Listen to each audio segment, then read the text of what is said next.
Events remercie ses sponsors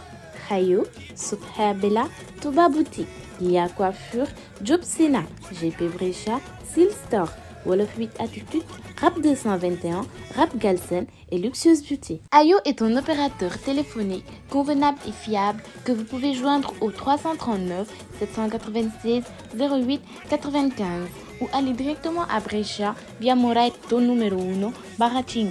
Lia Coiffure est un salon de coiffure que vous pouvez joindre au 329 098 06 40 ou aller directement à Brescia via Fratelli Folonare 5 davanti alla CGIL. Touba Boutique, vente de denrées alimentaires 100% africains que vous pouvez joindre au 371 357 95 70 ou aller directement à Brescia via delle Battaglie 35B.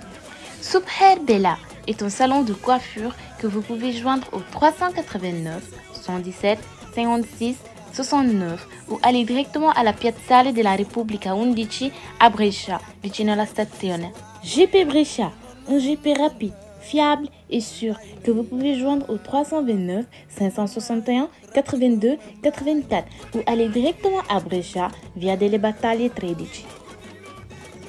Job Sena Mécanicien est une solution pour tous vos problèmes mécaniques que vous pouvez joindre au 388 106 16 73. Seal Store est une boutique d'habillement en ligne 100% fiable et originale. On vous invite à aller suivre leur page Instagram Seal Store.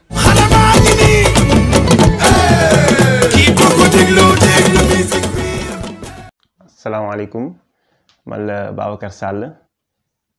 juddoo ñaari tali Dakar en 1990. Fala jàngee jusqu'à l'âge de 14 ans. Après ma ñëw Italie continuer samay études def ragioneria ba pare ko après si la def droit si la diplômé en 2018 en droit léegi maa ngi liggéey comme praticante avvocato si secteur droit sociétaire ak droit fiscal voilà kii daal mooy Babacar Sall grosso modo. waaw man depuis sama enfance sama xarit yi dañ ma doon wax naan soit yow di nga réussir si football soit di nga réussir si way wala di nga réussir si jàng et man je leur disais que bu may réussir si jàng tamit ci avocature laa bëgg a réussir parce que dafa nekk quelque chose que j'ai toujours visé donc voilà motivation boobu moo ma topp si samay études métti woon na parce que sama jàng arrêté woon na ma reprendre yóbbu nañ ma fi fabrique ma fare fin te xam ndax bëggoon ñu licenciare ma après si noonu lañ ko defee sax donc ma ni aw ma kàttan bu ma continuer sama étude sama liggéey si la continuer dem jàng voilà donc dama foncé si loolu ba yàlla def li muy def.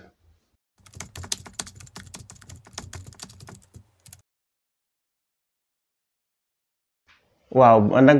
booy xool damay soog a démarrer moo tax sax qualificazione professionale mooy praticante avvocato comme ni ko codice nazionale del consiglio forense bëggee maanaam da ngay nekk di liggéey si avocature bi surtout un avvocato boo xamante ni moom moo lay encadré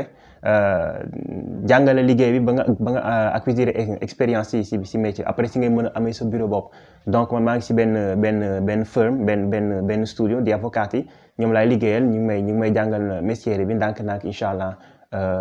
wàññi boo gis nag ci benn lay tàmbalee donc di sàkku rek ngeen ñaanal ma yàlla xàll yoon bi gën kaa yombal.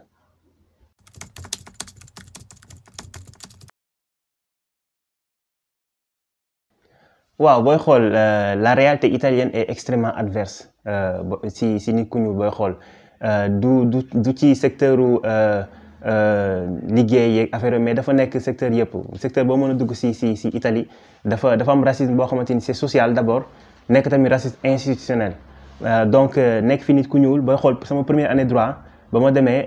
dañoo nekkoon benn classe su 300 personnes les Italiens me regardaient et ils se demandaient mais kii du mu fi def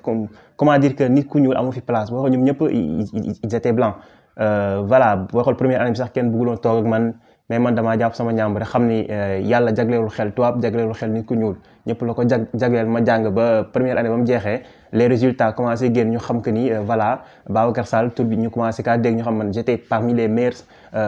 si sama corso donc si lañ commencé di avvicinare wu à l'initié sax gëmuñ ko woon que ni kon mënoon naa am note yooyu tant que dañ ma doon laaj naan ma yow est-ce que c'est adottato xam nga parce que ñoom pour ñoom nit ku ñuul jur la nga nekk nit ku ñuul juddoo Sénégal ñëw fii raw leen c'était impensable donc forcément dañ ma waroon adopté ñu naan ma yow ndax dañ la adopté ma ne non kenn adopté ma sama papa nit ku ñuul la sama yaay nit ku weex nit ku ñuul la booy xool sax sama thèse ba ma koy discuter dama ne sama waa kër yéen ñëpp yëre olof ngeen di sol parce que dama bëgg ñu xam ne ay africain lañ maanaam raxuma dara ci nit ku weex donc noonu la amee booy xool suñu sama thèse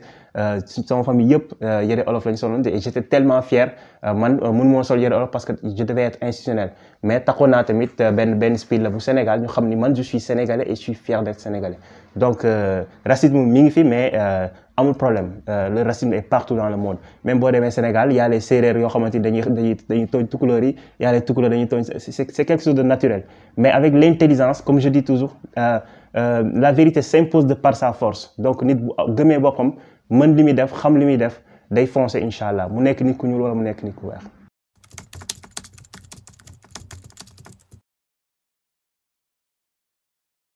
waaw au début nag c'était pas évident sama famille ne ma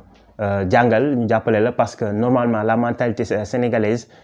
au moins des Sénégalais d'Italie mooy da ngay jàng ba ay secondaire supérieur rek nga arrêté après nga dem liggéey. Au début c'était comme ça wax naa ko sànq arrêté woon naa sama jàng pour dem liggéey jàpp si famille bi mais bon j'ai vu que man bëgguma woon liggéey si la finte xëm bi voilà ma fare finte xëm ñu di ceen siyaare ma après ci la continuer sama étude foncé supérieur yi dama doon liggéey la mattina doon def corriere su ma wàccee 5 heures daal di jël pullman bi dem jàngi voilà sinon laa def nag scuola serale ba am sama diplôme après si laa dem université à l'initio dama doon liggéey tamit si par guddi 10 heures ba 6 heures dama doon dem fabrique di liggéey 10 heures ba 6 heures fii Kormodora su ma wàccee daal di jël train 7h52 bi àgg Brescia 8h20 5 minutes pour naan sama cappuccio après 8h30 on démarrait avec les cours donc c'est pas évident voilà il faut que nga sacrifier au foncé pour nga mën a jàng parce que mentalité bi mooy il faut que ñu liggéey mais après ils ont compris suñu waa kër jàppale nañu bu baax sama jàng sama papa surtout maa ngi koy sant di ko gërëm si au passage di sant sama yaay di ko ñaanal moom tamit yàlla fay leen seen xol.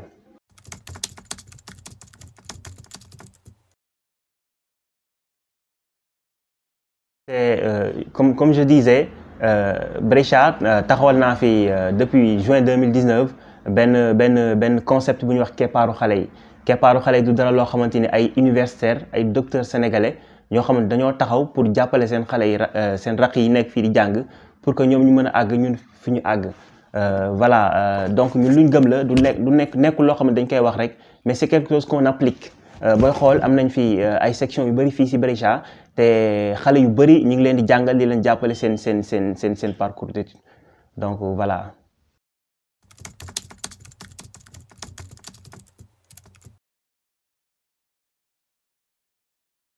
MMN Events d'abord ay jeunes yoo xamante ni samay xarit lañ c'est des amis d'enfance yoo xamante ni ñoo ko créé nekk ay xale yoo xam ay nit ñu baax lañ. Soprattutto ay jeunes la ñoo xamante ni sono intraprendenti man j'aime beaucoup xale yi nga xamante ni duñ toog ne dañuy dem ci fabrique yi maanaam dañuy toog di xalaat yeneen yoo xamante ni c'est quelque chose d'alternatif aux fabriques booy xool Malick Seye mi ko créé sax je dirais moom ay un giovane boo xamante ni dafa actif si société bi Brescia voilà j'apprécie beaucoup seen intraprendenza italien yi am na lu ñu inventé woon dans les années 70 maanaam li naan diciamo convergence parallèle booy xool ñaari lignes yu parallèle duñ laalante maay mais dinañ am convergence maanaam si concept bu fekkee dafa am ay jeunes yu taxaw fii di jàngale xam-xam ay jeunes yu taxaw fee di créer ay entreprises sono intraprendenti maanaam Brescia dafa nekk dafa am benn nouvelle vague boo xamante ni air bu frais la daal donc voilà je ne peux qu'apprécier Malick Seye ak groupe am ñoom ñëpp MMM Events voilà di leen encourager si liggéey bi ñu def donc je suis bien fier de parrainer ce dîner de gala voilà.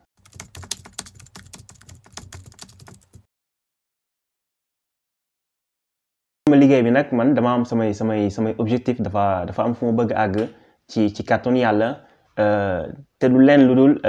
jeexal sama transition bi nga xam ne maa ngi koy def instant yi nii ak des avocats italiens fexe ba am sama firme bopp sama bureau bopp boo xam ne man maa koy moom maa koy own voilà di ci employé des Sénégalais yoo xamante ni dañoo jàng fii tamit parce que booy xool am jeunes yi nekk jeunes yi jàppale fii am ñoo xam ne dañoo entamé droit ñooñu man maa ngi leen di gis fii ak si kanam ñoom seen i diplôme ba ñëw di liggéey ci sama firme donc voilà objectif boobu moom laa gën a bëgg moom laay saytu di ñaan yàlla rek mu jàppale ma ci yàlla musal ñu tamit si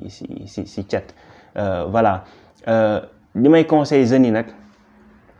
damay rappeler benn waykat li mu doon wax naan taaru jigéen ndaw la dooley góor ndaw la boo dee jigéen boo dee xale patuloo laggi woo doonatoo gone lu ne ngay doon soo góorgóorloo maanaam li ñu fay wax rek mooy la gioventù è breve bu nekk jeune rek foog ni yow sa temps du jeex naam divertimento va bene parce que boo waree daw nga dox ko garaawul mais il faut ngay sóoraaleel ngay sóoraale ëllëg donc jàng leen même bu fekkee da ngeen di divertir voilà loolu daal lay conseillé jeunes yi ñu jàng buñ jàngul tamit ñu jéem a xalaat luñ créer seen bopp ñu essere intraprendenti parce que mentalité mental slavery bi ñu am si ñun maanaam ñun il faut que ñu ñuy commander or c'est pas dit que le blanc doit commander le noir donc li ma bëgg daal mooy ñu taxawul jeunesse boo xamante ni moom mooy nekk devant la chaîne ñun ñooy diriger ñun ñooy créer voilà ñun ñooy entreprendre voilà loolu daal lay conseiller aux jeunes sénégalais de toute l'Italie.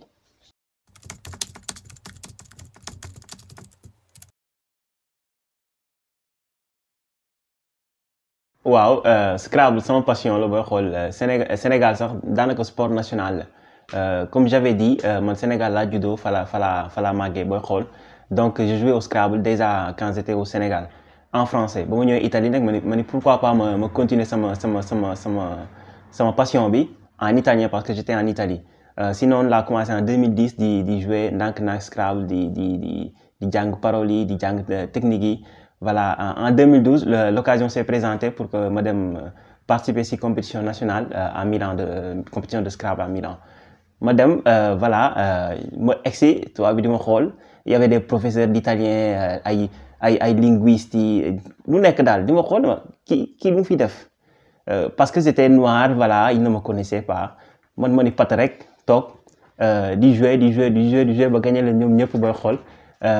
voilà ma pare jël sama coupe dem nuyu ma leen ñu commencé di wax naan waaw parce que avuto fortuna et cetera ma bàyyi ba 2015 ñu organiser waat beneen tournoi national Milan encore ma dem ñëw ne pat tamit ñëw gagné leen ñëw ñëpp jëlaat coupe bi dem ndànk ñibbi amatuñu excuse ñu jóge Naples wala ñu jóge Rome ne Babacar daal Milan rek lay gagné parce que moom booy xool Milan dong lay gagné parce que Lombardie la nekk këram la ma ni pat rek bàyyi ba ñu organiser ko ñoom seen dëkk Rome en 2017 ma dem ba Rome wàcc Rome booy xool victoire Rome bi sax mooy victoire bi gën a schiacciante parce que boobu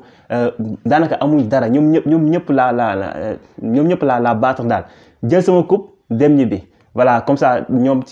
sinon la tëjee seen gémmiñ parce que les Italiens ñoom dañuy sottostimare sempre danaan questo qui è nero amul possibilité il n'est pas intelligent parce que loro si credono superiori or que nit moom bu gëmee boppam comme j'avais dit xam fi mu bokk gëm boppam amul nit ku ñuul amul nit ku wax parce que yàlla ñëpp la jagleel intelligence donc si j'ai été 3 fois champion d'Italie de Scrabble voilà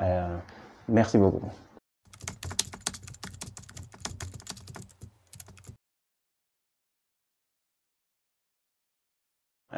nekkoon naa pendant 4 ans si collège universitario di Merito Luigi Lucchini bu Brescia collège la boo xamante ni day sélectionné parmi tous les étudiants de l'université de Brescia maanaam ñi def médecine ñi def droit ñi def ingénierie ñi def économie les 50 meilleurs Brescia compte booy xool 15 000 étudiants day sélectionné les 50 meilleurs def leen si structure boo xamante ni yaa tout am nay ay palestra am nay piscine am na sa salle musique c'è tutto juste pour yow sa xel nekk rek si jàng voilà nekk naa pendant 4 ans sinon laa fa jógee terminer sama étude et mi sono laureato avec le maximum booy xool 110 lode donc mun naa wax ni ça m'a servi ma nekk si ambiance boo xamante ni daf lay motiver pour nga jàng di si profito pour lancer un message parce que di wax parents yi sax que seen doom yi il faut que ñuy fréquenter ambiance yoo xamante ni da leen di stimuler pour ñuy jàng parce que la preuve en est le collège d'excellence de Brescia donc nit ki moom fi muy fréquenter rek loolu lay nekk donc fexe leen seen doom bu ñuy jàng ñu fréquenter nit yoo xamante ni dañ leen di pousser pour ñu jàng pas nit yoo xamante ni dañ leen di pousser si leneen.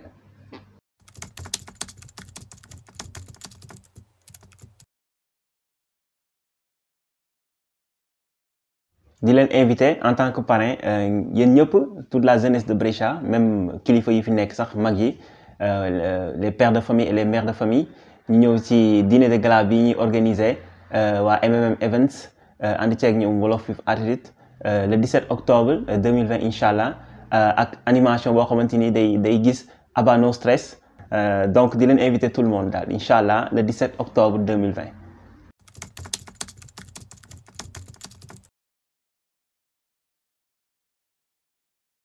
waaw di sensibiliser nag képp koo xamante ni di nga ñëw ci dîner de gala bi ngeen respecter les dispositions normatives yi nga xamante ni adopté nañ leen pour vaincre corona bi maanaam respecter les mesures barrières ak masques yi surtout donc boo leen di ñëw dotez-vous d'une masque boo xamante ni dina leen protéger si diffusion coronavirus bi.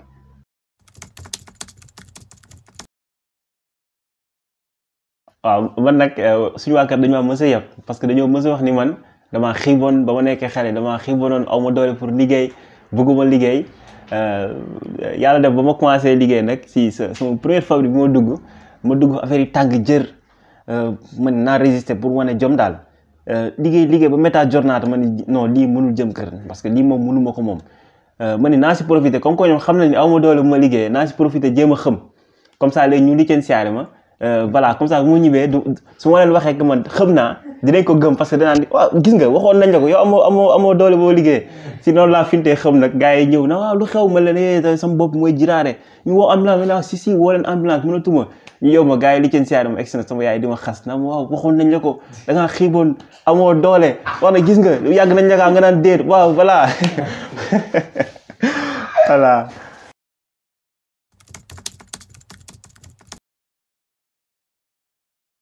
di leen remercier yéen ñëpp MMM Events Wolof with Attitude ak waa Général Multimédia di Bergamo si fekk si bi ngeen ma fekk si fii sama kër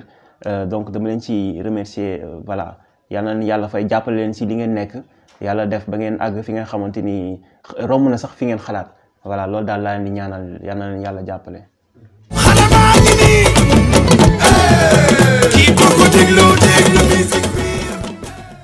MM Events remercie ses sponsors Hayo, Subhabela, Touba Boutique, Lia Coiffure, Job Sena, GP Brescia, Seal Store, Wolof 8 Attitude, Rap 221, Rap Galsen et Luxueuse Beauty. Hayo est un opérateur téléphonique convenable et fiable que vous pouvez joindre au 339 796 08 95 ou aller directement à Brescia via Moraito numéro 1 /5. Lia Coiffure est un salon de coiffure que vous pouvez joindre au 329 098 06 40 ou aller directement à Brescia via Fratelli Folonari 5 davanti alla CGIL. Touba Boutique, vente de denrées alimentaires 100% africains que vous pouvez joindre au 371 357 95 70 ou aller directement à Brescia via delle Battaglie 35B. Subhabela est un salon de coiffure que vous pouvez joindre au 389 117 56 69 ou aller directement alla Piazzale della Repubblica 11 à Brescia, vicino alla stazione. GP Brescia, un GP rapide, fiable et sûr que vous pouvez joindre au 329 561 82 84 ou aller directement à Brescia via delle Battaglie 13. Job Sena mécanicien est une solution pour tous vos problèmes mécaniques que vous pouvez joindre au 388 106 16 73. Seal Store est une boutique d'habillement en ligne 100% fiable et originale. On vous invite à aller suivre leur page Instagram Seal Store. Keep